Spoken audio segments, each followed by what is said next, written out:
We have seen that our deeds only determine whether we are evolving or degrading. We must understand that degradation means greater bondage, greater suffering, less freedom, and far from truth. Evolution means less bondage, less suffering, more freedom, and nearer to truth. Which one you desire for? It is up to you, and you are the person to choose. If somebody enjoys living in prison better than outside world, better he be in prison until his enjoyment ceases. You see the picture of bondage. On the left top, you see the picture that we have come here in this human life to enjoy. But what is happening is we are caught in Maya. What's happening is the bee is coming to take the honey, but it is getting stuck up in honey itself. Same way, we have come to enjoy our life for progress and all that, enjoy and progress in life, but we are getting stuck with Maya. In the bondage squares, you see the uppermost square is due to bad habits. The second one is poor. Third one due to ill health. Fourth one is due to family worries. And fifth one is due to heavy body. Now, on the left side, you see a precarious situation with all the disadvantages. On the right side box, green box, you see with all the good things, that is good habits, wealthy, healthy, bachelor and light body.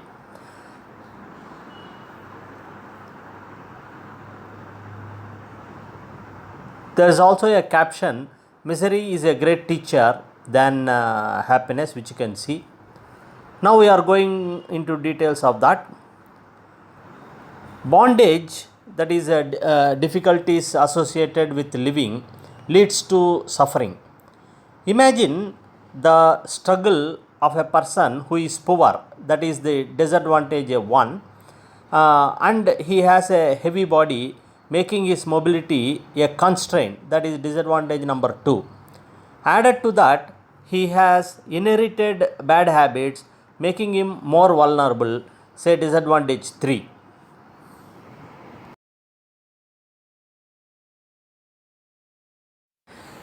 He is also suffering from ill health, which makes him disadvantage 4, and has family worries, which is disadvantage 5.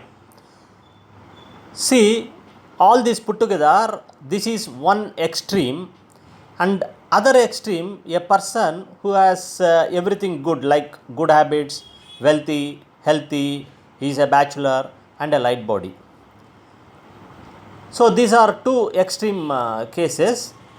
Almost all the people fit in between these extremities in general with varied combinations. That means not all the disadvantages need to be there. Some combination of disadvantages can be there. Again, we see in this that some bondage is inherited due to deeds in the past birth, which we cannot avoid, and some are cultivated in this birth, which we can overcome. Example, bad habits, more body weight, etc. This we can work on that and reduce the effect of the same, impact of the same. Well, one need not worry if he is suffering a lot. See, actually, definitely there will be a worry if somebody is suffering. But what I mean to say is there are two perspectives of looking at it. One is a materialistic, that is worldly angle, one from the worldly angle, and the other from the spiritual angle. When we view from materialistic angle, that is the worldly angle, we opt for enjoyment and do not want suffering. It's a natural this one. It is true also. Viewing from spiritual angle, suffering is a great boon. Why I am telling this is, it is one and the only way we wash off part of the resultant effect of our misdeeds.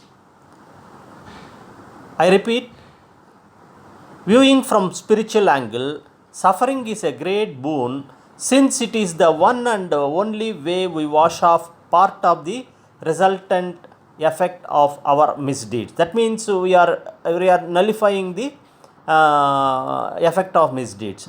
While we enjoy, there is likelihood that we make misdeeds, but while suffering, we are nullifying them. After all, we only have to nullify through our deeds. It is a great fact and gives a lot of solace to suffering people to look at it from a spiritual angle. A real beggar who begs for his daily life will have a lot of suffering, but a king who is acting like a beggar enjoys begging and he has no suffering doing the same. So, once you are aware of your real nature, the impact of all the suffering will be somewhat lesser. In fact, this universe or world is a playground. See, imagine a person is left alone and is asked to sit idle. Initially, he may be fine with it, but as time passes, he will find it more and more difficult to pass time. It is natural that it is difficult to be idle for a long time. This universe is a grand finale for engaging ourselves in any number of ways. There are so many opposites in play. Let us take one opposite of good and bad. Let's imagine a movie where there is only good, everything is positive, all characters good, there is no climax, etc. Will we release the movie?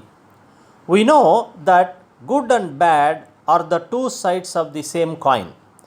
There has to be hero representing good and there has to be villain representing bad, and ultimate conclusion of good prevailing over bad in the climax. There has to be mix of love, adventure, violence, suspense, duets and whatnot. Then only the movie will be enjoyed by many, if not all.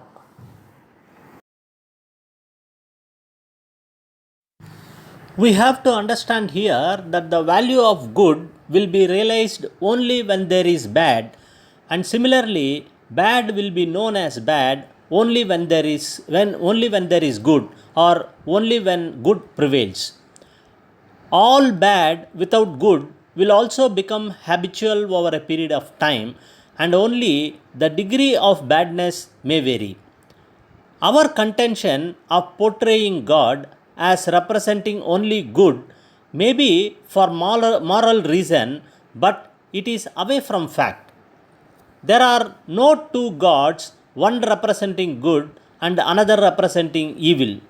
God, by definition, is infinite, and if we have to admit that evil is not part of Him, is a contradiction of our perceptions.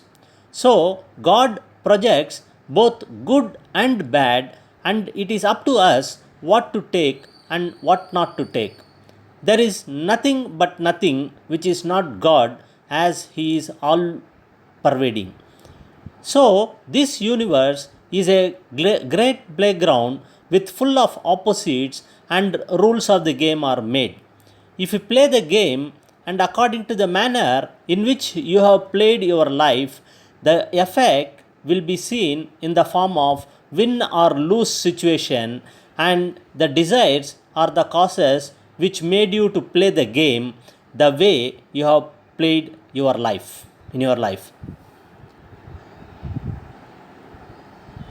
Now the picture which you see is a repetition. I am sorry for that.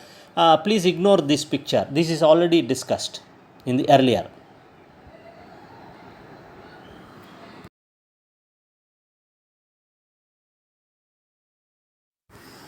The soul is the witness to the life game you have played.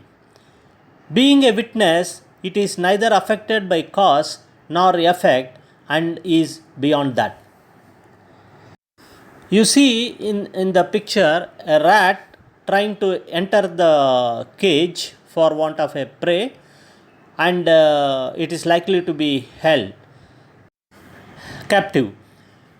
So, I would like to tell you one of the incident which has actually happened. One of my colleague has got another job which is a very good assignment, a higher level of assignment. So he has gone and joined the job, and while going on duty for some work with the new organization, he met with an accident and died. It's really an unfortunate incident. Here, what I mean to say is, when we think something good is going to happen, sometimes good also can become bad. And when something bad happens to us, it may turn out to be good at a later point of time also. So, actually, we do not know what is going to happen in future. Only God knows. That is the communication here. God knows what to do, where to do, how to do, to whom it should be done, how much it should be done, and when to do, and why it should be done. God knows all that. We only put our efforts and leave it to God. There is also a caption saying, "Come out of trap of Maya and worldly pleasures." Let's say we are in a party hall in a hotel. We see clearly the arrangements made in the party, the hosts on the stage, persons coming into the party and going out, etc. This is the scene before us, and we are a part in it. Now, we imagine that we move to the top of the building and looking below. What do we see? We see a hall in which the party is celebrated, a number of hotel rooms, lawns, etc. Now, we move up a little above and imagine we are observing the hotel from a helicopter. We see the entire city in which the hotel is a tiny part and the party has lost its relevance in our present perspective. Like this, as we go up more and more, slowly one by one loses its relevance or rather importance in our perspective as we are seeing a larger picture. You see the picture titled Zero or Infinity. The picture shows a red dot which is representing an individual life, and the entire box is represented as universe. The title Zero or Infinity, let us discuss on what is zero and what is infinity here. In order to get liberation, there are two ways. One, either you become zero or you become infinity in the thinking. That means, in other words, to say that you have a notion that you are nothing in this world, or you can also have a feeling that you are everything in this universe, either zero in the universe or infinity in the universe. Both ways, I feel that liberation is possible. That means when you say you are nothing, you are submitting yourself totally, total surrender to God. Through devotion, you can get liberation. That's what I mean to say. So, of the two paths, the second path of thinking that everything is me is really a difficult job and more difficult to achieve.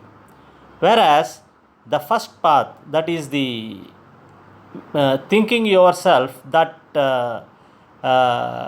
you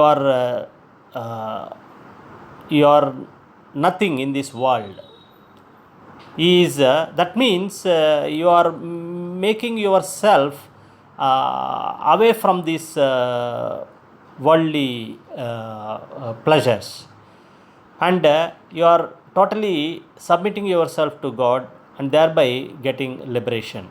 That's what I mean to say.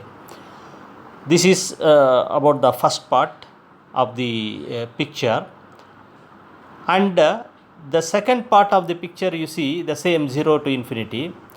The red dot has become the entire thing. That means it has become everything in the universe.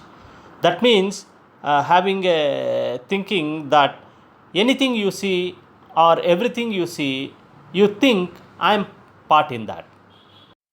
This is the concept of universal brotherhood. So that is the concept of thinking. So this is the second thinking which I said. Well, the first one, you see, man is a circle whose center is specific and whose circumference is limited. That means we are a limited being.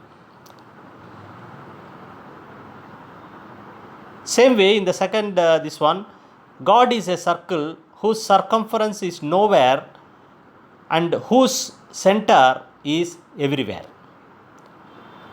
I think it communicates some meaning. So, if man has to become God, his center should be everywhere. That means everything he should think he is part in it, and his circumference of kindness should reach all forms of life. So, we are in a smaller circle now, and let us see how to move to a larger circle. Our life is a small circle with our family, relatives, friends, and society. We draw our circle within this ambit and try to judge what is happening in this world and our universe. Something good happens within this circle, it is good time for us, and something bad happens within this circle, we call it as bad time. As a matter of fact, every minute there are people taking birth and there are people dying elsewhere. In the same way, every minute good is happening somewhere and bad is also happening simultaneously elsewhere. When these incidents touch our circle, we react to the same. When something good happens to us, we are very happy, enjoying the same, and feel as if the world is in our hands. Similarly, when something bad happens, we feel very unhappy, sometimes feel depressed, and occasionally blame God. I do not mean to say that we do not react to the situation, but what I mean to say is we can tone it down through spiritual mind or through enlarging our circle. Imagine we expand the circle. We come to know that both good and bad happens at the same time in our circle, as our circle is very large now. Then we slowly but surely start believing that good and bad affects us less, and we realize that time is good and simultaneously it is bad also, and it purely depends on our perspective whether we are adopting a smaller circle or a larger one. Also, what we think as good at this point of time may turn out to be bad after some time, and vice versa, as I have said earlier. A person adopting a larger circle will be able to understand better and appreciate the way things are happening in this world rather than a person adopting a smaller circle. We must have a firm belief that Almighty has a very large circle, that is, all living and non living entities of this universe under His fold, and He is in a better position to judge what to do, where to do, etc., as illustrated above, and we cannot understand the same with our narrow perspective and limited mind.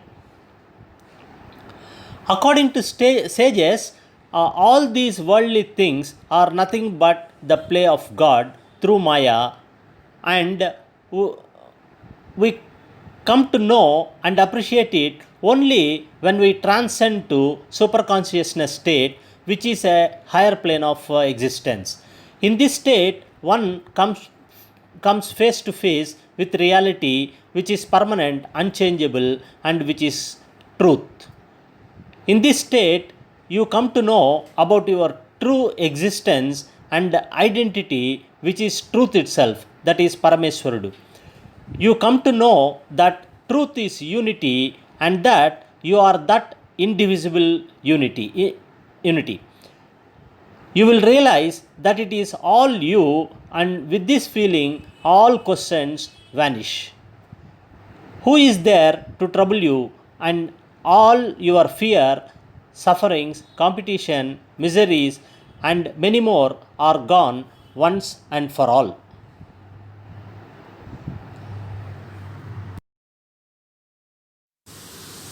Ignorance is the root cause of all misery.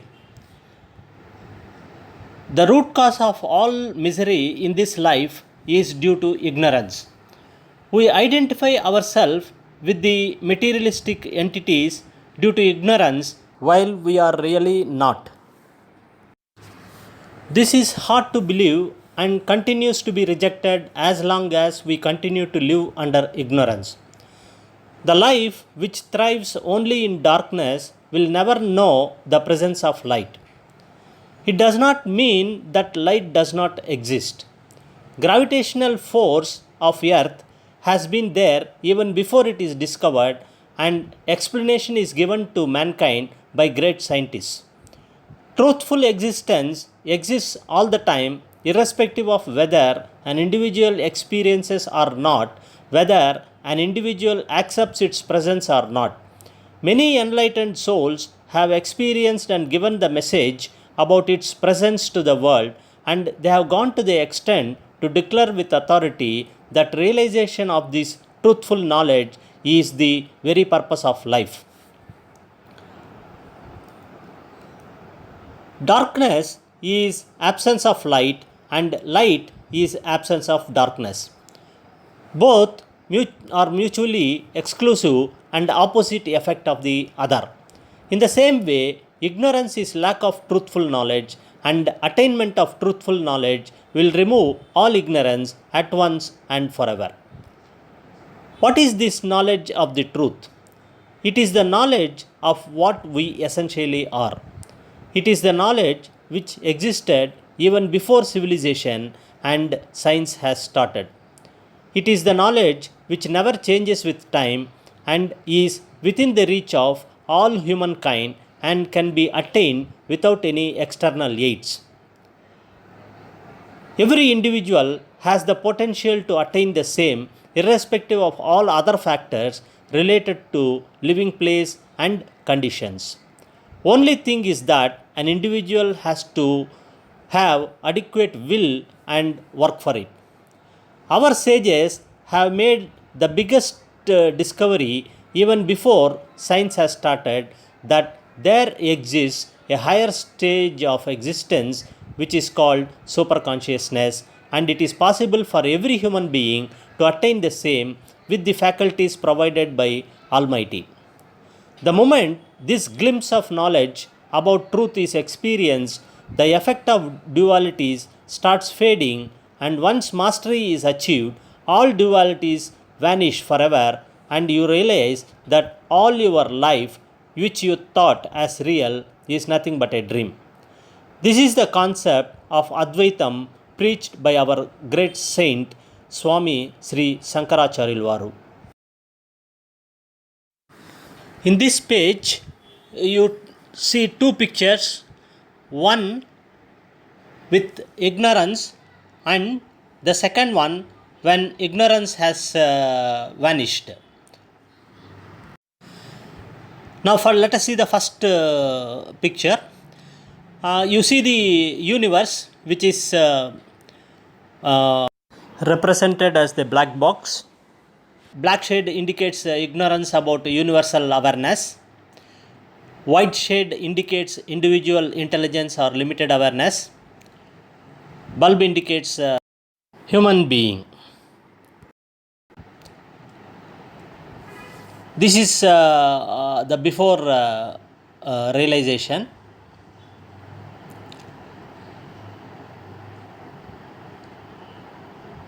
The moment ignorance vanishes by realization of truth, you see the scenario in the box. The entire box has turned white. That means the individual intelligence or awareness has gone and the universal awareness has come, which is the white shade. The individual has lost its brilliance.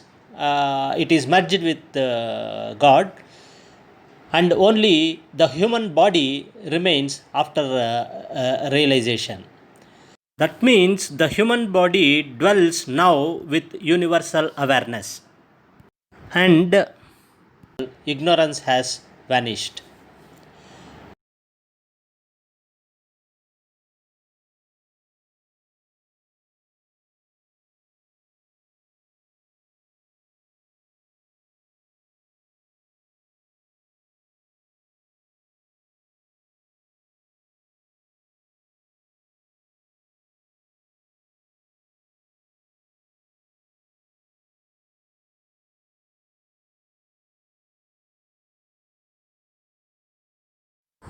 The moment this highest stage is reached, you come face to face with absolute reality, and you also at once realize that the life you led in the conscious stage is nothing but a mirage.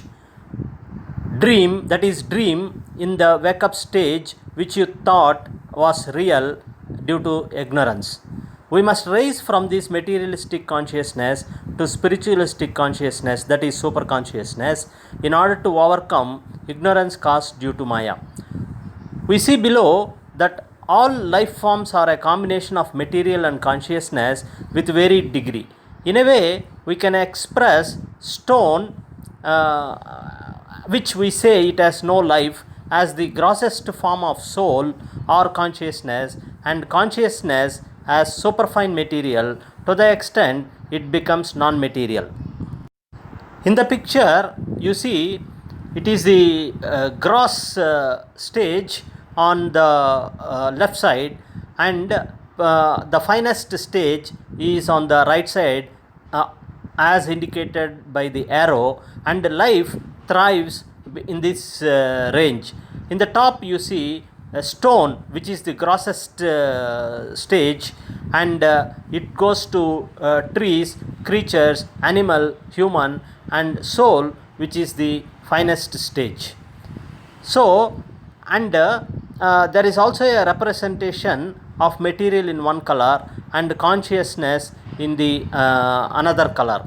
Generally, as consciousness evolves, it becomes more and more fine, and as consciousness diminishes, it becomes more and more material. Soul is 100% consciousness and stone is 100% material. And in the bottom of that, you see what is the realization process. You see the chakras, which we have seen earlier, raising of Kundalini, as a matter of realization process. And when the chakra is at the bottommost level, it is materialistic consciousness, and we raise the consciousness level through each chakra in order to get spiritualistic consciousness, which is super consciousness.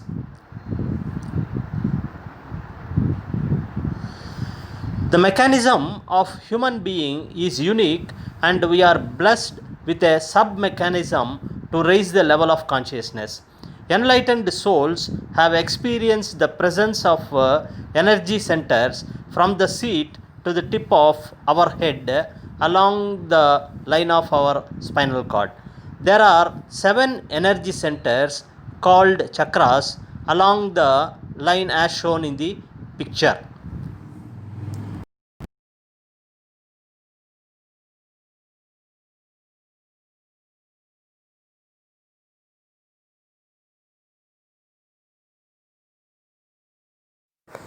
The bottommost energy center is where the coiled up energy called Kundalini is in a dormant stage. As long as we have only materialistic consciousness without spiritual aspirations, this Kundalini Shakti continues to be dormant. Even it rises up by accidental emotion, it is likely to become uncontrollable and cause more damage. You see the picture there, picture of energy centers and the subtle system. The most important thing is the nadis, Pingala Nadi, Ida Nadi and Sushumna Nadi.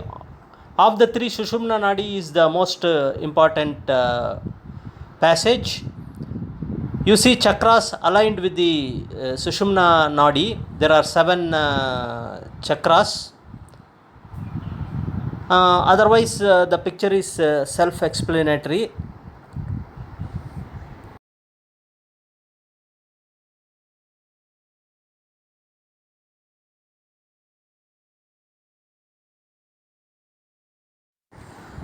Prana normally flows in either Ida or Pingala, which we have seen there in the diagram. Our energy system is usually more active in either the left or right sides, which are the Ida and Pingala.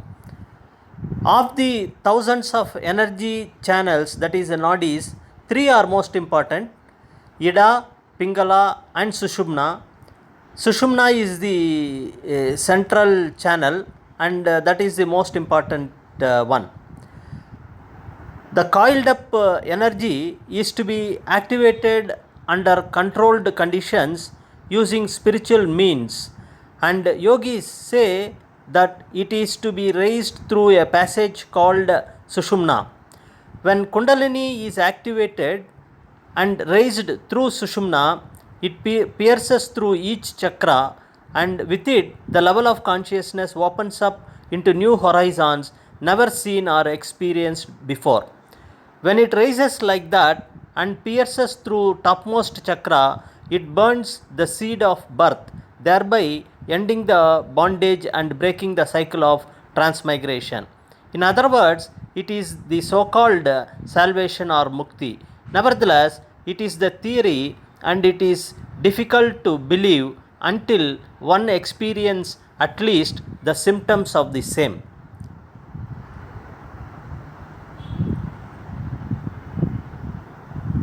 When Kundalini reaches Sahasrara, supreme consciousness is attained, and both material and consciousness become united.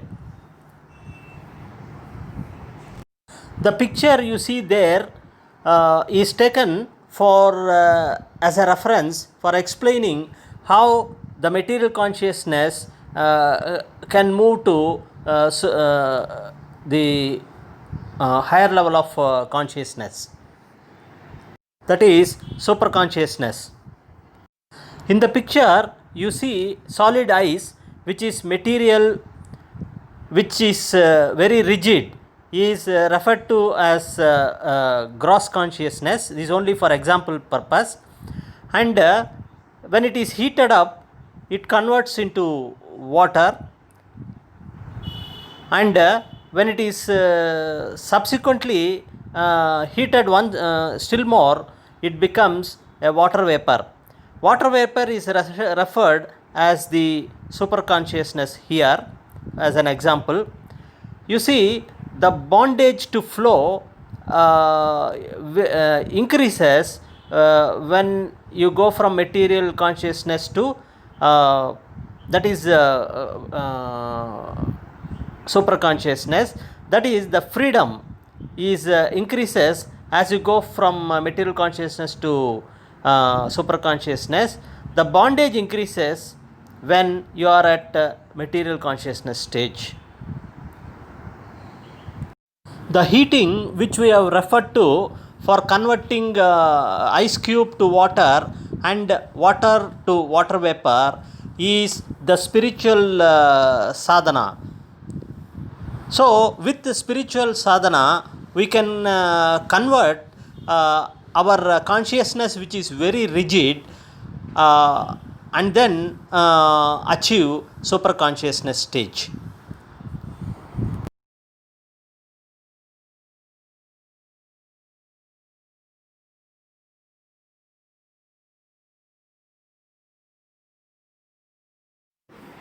Further, going into the details, let us imagine a block of ice. The ice block is rigid, that it does not flow, being solid and confined to its dimensions in a corner of the room. In a way, it is a bondage restricting the free flow. Solid ice is gross compared to liquid ice water. Now imagine we are heating the ice cube. Slowly, due to heat, ice cube melts and converts into water. The moment it is converted into water, it starts flowing on the floor of the room and its bondage to flow is reduced, and it now occupies more floor space than ice cube. Water is less gross compared to ice cube, but more gross compared to water vapor. Now let us collect the water and heat the same again. Once the water is vaporized, it occupies the entire room and even tries to go out of the room. Now its bondage to flow is greatly reduced. Vapor is very fine compared to water. In the same way, our consciousness towards the truth is gross and very rigid. At this stage, we are more materialistic in thinking and we are much away from truth or the very purpose of our life. Through intense spiritual process, the gross consciousness can be made to flow freely with a high degree of freedom, overcoming the earlier bondage. We have read in our books that once Lord Buddha was walking on a street and a ferocious elephant came running in the direction of Buddha. On a mere sight of Buddha at a distance, all the anger of the elephant is removed. This is a classic example of highly propagating nature of consciousness which conquered the elephant at a distance, submerging its fury instantaneously. With realization, one not only overcomes misery but also gone are the pleasures, pride, and domination, etc. You develop mercy, selflessness, service motive, detached attachment, and many more qualities which are divine in nature. The Supreme Being is providing the framework for this game in which we play the game of life.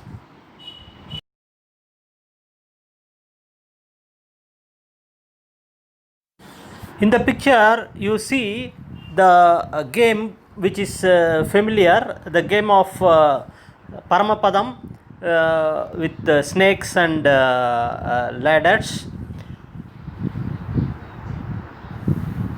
There is also a caption, the pleasure of race will only thrill when there is a fall.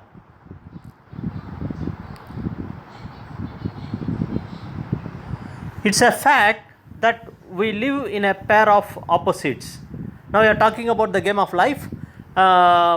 So, beauty and ugly, rise and fall, rich and poor, pleasure and sorrow, and so many of them. We must understand that without one, the other has no relevance. Suppose a person is enjoying only pleasure and do not have any instance to feel sorrow.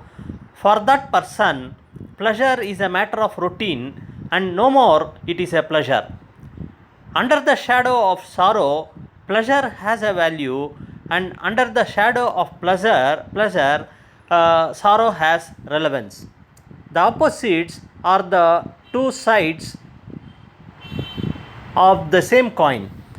Enjoyment of pleasures can sometimes leads us to sorrowness later. For example, hunting is a pleasure for the hunter, but it is suffering for the hunted.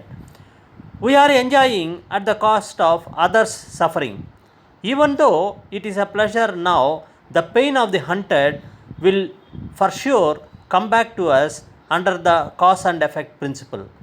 So, when we enjoy a pleasure, we must simultaneously prepare for the effect associated with that action. Obviously, there are so many pleasures which are not associated with sorrowness to follow. Some examples are enjoying fun in a movie, enjoying beauty of nature, meeting of friend and beloved, etc. You are free to enjoy these pleasures without any hesitation.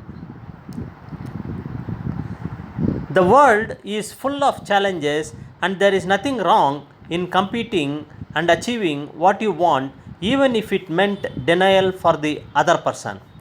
But achieving the same through immoral ways attracts punishment by way of sorrowness. Why enjoy something along with pain to follow? Is it really worth it?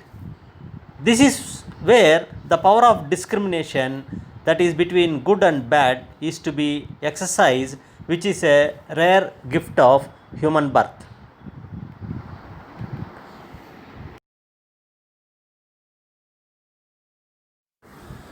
Even birth and death is a pair of opposites.